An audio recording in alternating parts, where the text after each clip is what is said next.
నమస్కారం. ఇది my real society. మన సమాజంలో ఉన్న సమస్యలు మాత్రమే కాదు, వాటికి పరిష్కారాలు కూడా మాట్లాడే ఒక వేదిక. ఈరోజు మన సమాజంలో ఎక్కువగా వినిపించే మాట నిరుద్యోగం పెరిగింది. కానీ నిజంగా నిరుద్యోగమే సమస్య లేదా సమాచారం అందకపోవడమే సమస్య? మార్చ్ 2026 నాటి ఏబిహెచ్ఏ సర్వే ప్రకారం ఆంధ్రప్రదేశ్ నుండి 39.55 లక్షల మంది తమ సొంత ఊళ్ళు వదిలి వలస వెళ్లారు. వలసలో ముందున్న జిల్లాలు: ఎన్టీఆర్ జిల్లా 3.6 లక్షలు, విశాఖపట్నం 2.93 లక్షలు, నెల్లూరు 2.51 లక్షలు. అభివృద్ధి చెందిన జిల్లాల నుండి యువత బయటకు వెళ్తున్నారు.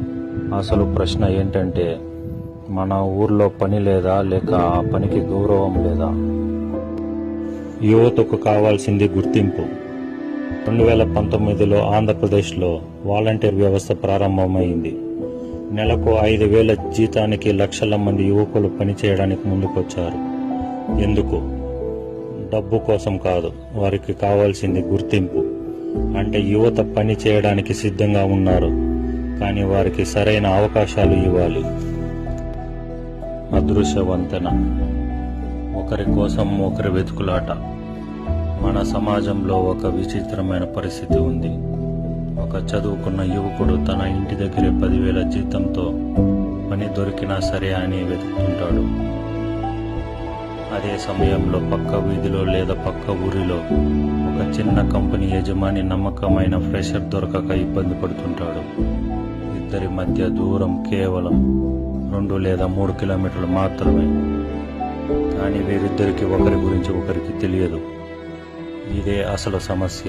ఇది నిరుద్యోగం కాదు, సమాచార లోపం. నగరం వర్సెస్ గ్రామం. ఒక యువకుడు నగరానికి వెళ్లి 15,000 సంపాదిస్తాడు. కానీ గది అద్దె, భోజనం, ప్రయాణ ఖర్చులు ఇవన్నీ పోతే మిగిలేది 3,000 మాత్రమే. అదే పక్క ఊరిలో 10,000 పని దొరికితే ఆ డబ్బంతా పొదుపు అవుతుంది. అంటే అది నగరంలో 40,000 సంపాదించినట్లే. కానీ ఆ పని ఉందని చెప్పే వ్యవస్థ లేదు.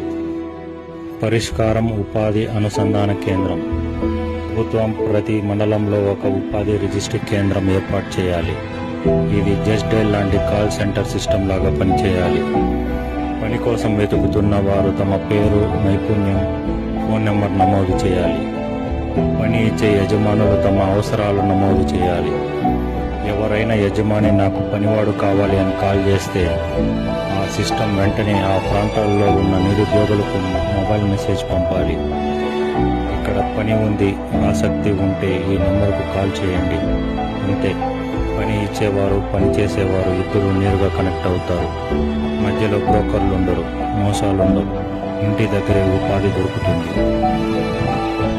ఇంటి పనులు కూడా ఉపాధి.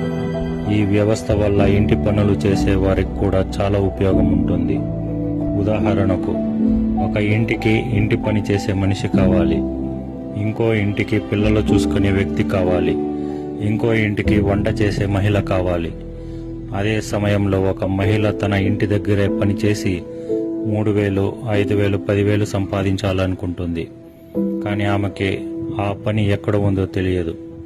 ఈ వ్యవస్థ ఉంటే పనిచేసే మహిళలు తమ వివరాలు నమోదు చేస్తారు, ఇంటి యజమానులు తమ అవసరాలు నమోదు చేస్తారు. అప్పుడు వెంటనే సమాచారం చేరుతుంది. దీంతో మహిళలు ఇంటి దగ్గరే పని చేసుకుంటూ ఆదాయం పొందవచ్చు. కుల వృత్తులకు కొత్త అవకాశం. ఈ వ్యవస్థ వల్ల మన సంప్రదాయ కుల వృత్తులు కూడా బలపడతాయి. ఉదాహరణకు, చేనేత, కమ్మరి, కుంభకారులు, చెక్క పని వాళ్ళు. వాళ్ళ పెద్ద సమస్య మార్కెట్ కనెక్షన్ లేకపోవడం. ఈ సిస్టమ్ ఉంటే చేనేత యజమానికి పనివాళ్ళు దొరుకుతారు. తయారు చేసిన వస్తువులు అమ్ముకోవచ్చు. కస్టమర్ నేరుగా వెళ్లి కొనుగోలు చేయవచ్చు. మధ్యలో బ్రోకర్లు ఉండరు. వ్యవసాయంలో కొత్త అవకాశాలు. యువతను తిరిగి వ్యవసాయం వైపు తీసుకురావాలి. ప్రభుత్వం యువతకు అగ్రిటెక్ శిక్షణ ఇవ్వాలి. శిక్షణ పూర్తయిన తర్వాత వారికి సర్టిఫైడ్ టెక్నీషియన్ కార్డు ఇవ్వాలి. వ్యవసాయంలో కూడా రోజువారీ ఆదాయం వచ్చే పద్ధతులు ఉన్నాయి.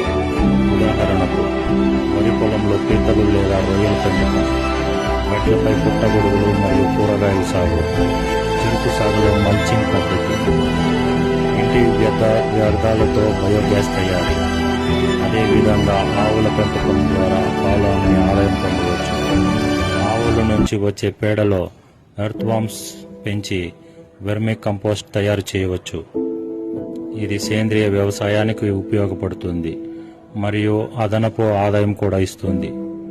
ప్రభుత్వం యువతకు సేంద్రియ వ్యవసాయంపై శిక్షణ ఇవ్వాలి. ఇలా చేస్తే యువత తమ ఖాళీ పొలాలను బంగారంలాగా మార్చుకోవచ్చు. కార్మికుడికి భద్రత. ప్రతి కార్మికుడికి ఒక రక్షణ కవచం అవసరం. ప్రతి ఒక్కరికి హెల్త్ కార్డ్, రోజుకు 10 రూపాయలు ఇన్సూరెన్స్ కడితే ప్రమాదం జరిగిన ఆ కుటుంబానికి 5 లక్షల బీమా అందించాలి. ముగింపు.